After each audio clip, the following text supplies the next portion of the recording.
Dear students, good morning all of you. आप सभी का एक बार फिर से सर्वोदय पब्लिक स्कूल की ऑनलाइन क्लासेज में स्वागत है। प्यारे बच्चों, आज पढ़ेंगे अपन नागरिकता के संबंध में, यानी कि भारत के अंदर एक प्रकार से किस प्रकार से अपने को एक यहाँ के स्थायी रूप से निवासी होने के नाते एक नागरिकता प्रदान की जाती है, उसके संबंध में। तो ये नागरिकता के संबंध में जो प्रावधान है वो अपने भारतीय संविधान के अनुच्छेद 5 से 11 के मध्य में है। ये अपने को क्या रखना है, ध्यान में रखना है। यानी कि भारतीय नागरिक होने के संबंध में जो प्रावधान दिए गए हैं वो आर्टिकल 5 से 11 के बीच में है। तो किस प्रकार से भारत में एक प्रकार से अपने को भारतीय होने के नाते एक सदस्यता किस प्रकार से मिलती है, उसके संबंध में अपने को ये नागरिकता के संबंध में जो प्रावधान है वो है अनुच्छेद 5 से 11 के मध्य में। तो अब सबसे पहले अपन देखेंगे कि नागरिकता है क्या। तो उसके संबंध में कुछ महत्वपूर्ण बिंदु हैं, उनको अपन देख लेते हैं। यानी कि जो व्यक्ति राज्य का सदस्य हो और जिसे राज्य की ओर से कुछ अधिकार मिले हो तथा राज्य के प्रति कुछ वो अपने उत्तरदायित्व रखता हो, जिसे अपन क्या कहेंगे, नागरिकता कहेंगे। यानी इसके अर्थ के संबंध में अपन लिख सकते हैं नागरिकता का अर्थ, यानी कि जो व्यक्ति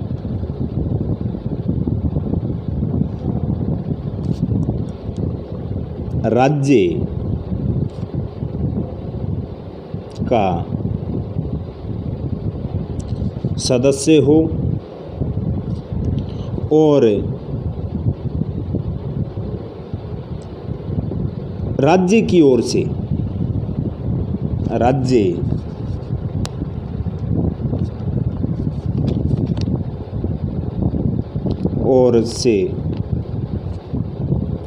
कुछ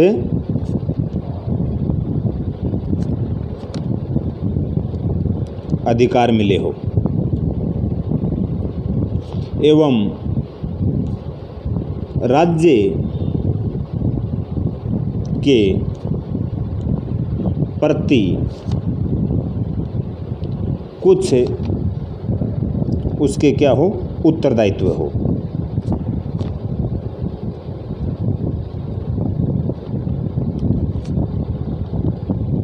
या रखता हो, जिसे अपन नागरिकता कहेंगे। या अपन कह सकते हैं कि उदाहरण की दृष्टि से अगर अपन देखते हैं, अपन भारत का जो भारत राज्य है उसके एक सदस्य हैं और उस सदस्य होने के नाते अपने को काफ़ी अधिकार भी मिले हुए हैं। जैसे फंडामेंटल राइट्स की अगर अपन बात करते हैं, अगर अपन उत्तरदायित्व की बात करते हैं तो नीति निर्देशक तत्व मौलिक कर्तव्य की बात करते हैं, तो ये सब के सब एक भारतीय होने के नाते ही अपने को सब ये प्रदान किए गए हैं, जिसे अपन क्या कहेंगे, नागरिकता। या अपन कह सकते हैं किसी राज्य या देश की पूर्ण सदस्यता ही क्या कहलाती है, नागरिकता। अर्थात शॉर्ट में अगर अपन कहें कि किसी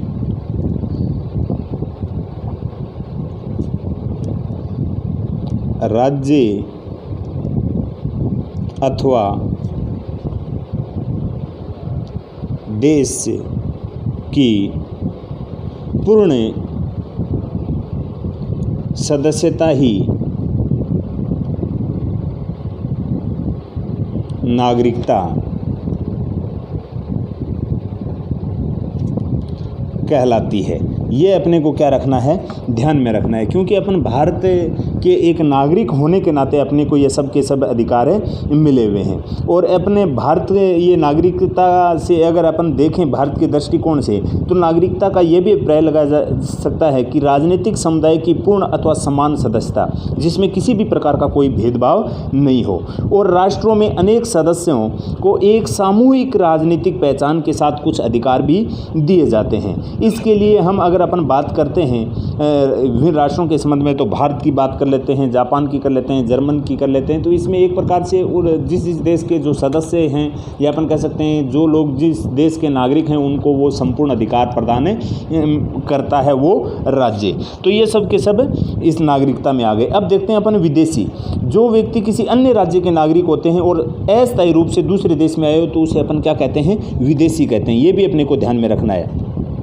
विदेशी जैसे अगर अपन बात करते हैं कि भारत के अंदर कोई दूसरे देश का जो भारत का नागरिक नहीं है, भारत का स्थायी निवासी नहीं है या भारत का सदस्य नहीं है, वो यहाँ पर एक रूप से अस्थायी तौर पे यहाँ पे आते हैं, तो उनको अपन किस नाम से जानते हैं? विदेशी नाम से। तो विदेशी के संबंध में हो गया जो व्यक्ति किसी अन्य राज्य के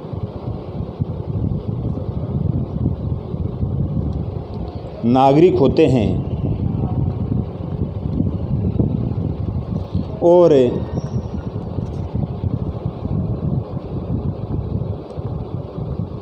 अस्थायी रूप से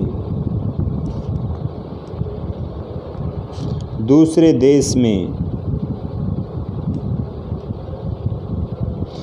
आए हैं, उनको अपन किस नाम से जानते हैं? विदेशी नाम से। जैसे टूरिस्ट भी आते हैं, अनेक लोग ऐसे रोज़गार के अवसर के लिए भी विदेशों में जाते हैं, जो अस्थायी रूप से वहाँ रहते हैं, लेकिन वो वहाँ के क्या नहीं होते? नागरिक नहीं होते। तो ये बात अपने को क्या रखनी है? ध्यान में रखनी है, जिसको अपन किस नाम से संबोधित करते हैं? विदेशी नाम से संबोधित करते हैं। इसके बाद अगर अपन देखते हैं संपूर्ण और समान सदस्यता के संबंध में, तो इसका अभिप्राय यह हो गया है कि नागरिकों को देश में जहाँ चाहे वहाँ रहने का, पढ़ने का, काम करने का समान अधिकार होता है और उनको सभी को समान, सभी जगह पे समान अवसर मिलता है। सभी अमीर हो चाहे वो गरीब हो, चाहे वो अपन कह सकते हैं कैसी भी प्रवृत्ति का हो, वो नागरिक की जो एक अपना संविधान अपने को जो मूलभूत अधिकार देता है वो सभी को समान रूप से मिलते हैं। तो ये संपूर्ण समान सदस्यता हो गई, यानी कि एक राष्ट्र में एक समान क्या दी जाती है? सदस्यता दी जाती है। यानी एक राष्ट्र में,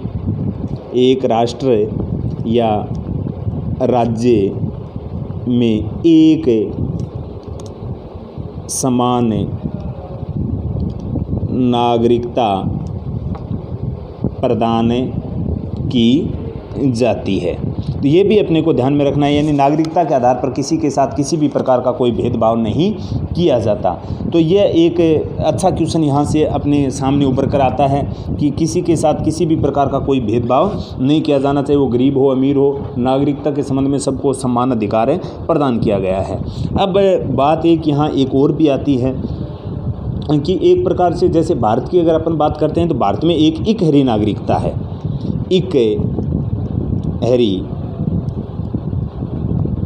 नागरिकता, वैसे नागरिकता के दो प्रकार होते हैं, एक इकहरी नागरिकता और एक दोहरी नागरिकता। अगर इकहरी नागरिकता की अगर अपन बात करते हैं तो भारत में कैसी नागरिकता है? इकहरी नागरिकता है। अगर अपन बात करते हैं यूएसए की, संयुक्त राज्य अमेरिका की, तो वहाँ कैसी नागरिकता है? दोहरी नागरिकता। यानी भारत के अंदर एक ही नागरिकता है, यानी केंद्र की और राज्यों की अलग अलग नहीं है। हम सभी क्या हैं? भारतीय हैं। अपन कभी यह नहीं कहते कि अपन राजस्थानी हैं, अपन हरियाणा के हैं, अपन पंजाबी हैं, अपन गुजराती हैं, ऐसी अलग से कोई नागरिकता नहीं होती। सबकी एक समान ही नागरिकता है, वो क्या है? भारतीय।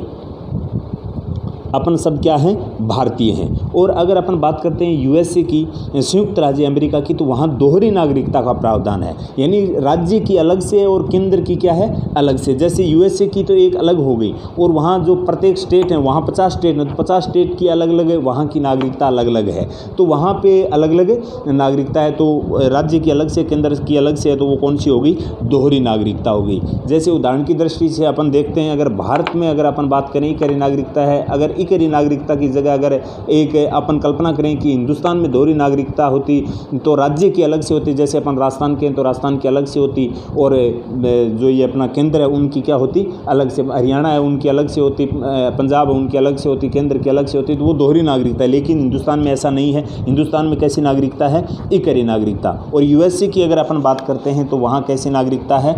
वहाँ है दोहरी नागरिकता, यानी कि वहाँ पर राज्य की अलग से है और केंद्र की अलग से है। तो ये अपने को सब की सब क्या रखनी है? ध्यान में रखनी है। अब एक शब्द और आता है, प्रवासी।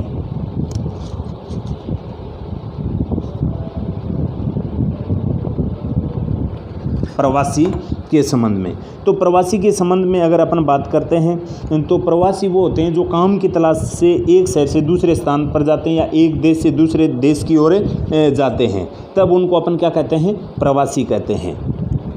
यानी प्रवासी किसे कहेंगे? यानी कि काम की तलाश में, काम की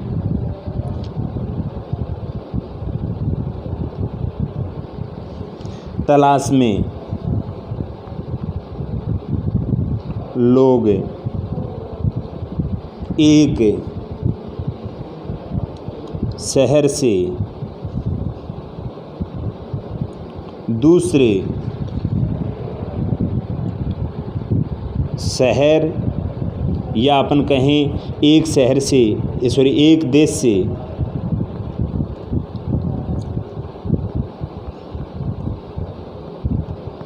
एक देश से दूसरे देश में एक प्रकार से रोज़गार की तलाश में या काम की तलाश में, रोज़गार की तलाश में, या अपन कह सकते हैं काम की तलाश में, जहाँ एक दूसरे देशों में जाते हैं या एक शहर से दूसरे शहर में जो काम की तलाश में जाते हैं, उनको अपन क्या कहते हैं? प्रवासी कहते हैं। जैसे भारत के, जैसे अपन अरब कंट्री में जाते हैं, यूएसए में जाते हैं, कनाडा में जाते हैं, कहीं पे भी रोज़गार के लिए कोई अपना देश का कोई व्यक्ति, अपन कह सकते हैं अपने देश का कोई व्यक्ति, या अपन जिसे कह सकते हैं कि अपने देश का कोई नागरिक है, दूसरे देश में काम की तलाश में वहाँ जाता है रोज़गार पाने के लिए, तो वहाँ वो क्या हो जाएगा? प्रवासी हो जाएगा। और अगर अपन बात करते हैं जैसे नेपाल के और के, वहाँ के यहाँ आते हैं, नेपाल के नागरिक हैं और हैं, वो यहाँ पर आते हैं रोज़गार की तलाश में, काम की तलाश में, तो वो अपने देश में क्या कहलाते हैं? प्रवासी कहलाते हैं। जैसे अगर अपन बात करते हैं अपने राज्य के अंदर ही, तो अपने राजस्थान के जो युवा हैं वो कहीं दूसरे स्टेट में जाते हैं रोज़गार के लिए, तो वो क्या हैं? वहाँ के प्रवासी। और राजस्थान में अगर कोई आता है तो वो क्या हैं? राजस्थान के प्रवासी हैं। तो ये प्रवासी के संबंध में ये भी अपने को क्या रखना है? ध्यान में रखना है। यानी कि निर्धन प्रवासियों को अपने अपने क्षेत्र में उस किसी भी प्रकार से उनका अगर स्वागत नहीं होता है, तो उस प्रकार कुशल और दौलतमंद प्रवासियों का होता है। ये भी अपने को क्या रखना है? ध्यान में रखना है। इसी के साथ जो एक इम्पोर्टेंट बात आती है वो आती है प्रतिवाद, यानी विरोध का अधिकार। हमारे संविधान है वो अपने नागरिकों को कुछ एक प्रकार से सुविधाएं हैं वो अपनी ओर से सुनिश्चित करता है। एक तो जैसे विचार अभिव्यक्ति की स्वतंत्रता है, जिसको अपन फंडामेंटल राइट्स के अंदर पढ़ा था। और इसी के साथ अगर अपन बात करते हैं दूसरे लोगों को, तो उन दूसरे लोगों या अपने राज्य के जीवन की संपत्ति को क्षति नहीं पहुंचानी चाहिए जो प्रवासी आते हैं। यानी विचार व्यक्ति की है, और एक दूसरे जहां भी अपन जाते हैं तो दूसरे स्टेट की जो संपत्ति होती है उसको अपन नुकसान नहीं पहुंचा सकते। तो ये अनेक प्रकार के प्रावधान हैं वो अपने संविधान के अंदर दृष्टिगोचर होते हैं, जो अपने को क्या रखना है? ध्यान में। तो ये कुछ नागरिकता के संबंध में प्रारंभिक बातें थी वो अपन ने पढ़ा है। इसके बाद में मैं आपको विस्तार से कुछ इसमें एक्स्ट्रा बताऊंगा, जैसे नागरिकता के संबंध में जो 1925 का अधिनियम था और 2019 के अंदर जो नागरिकता संशोधन बिल आया था CA, उनके संबंध में अपन विस्तार से पढ़ेंगे। जो बाकी का जो अपना लेसन में बचा हुआ है वो पढ़ेंगे अपन आगे की नेक्स्ट कक्षा में। आज के लिए इतना ही, धन्यवाद।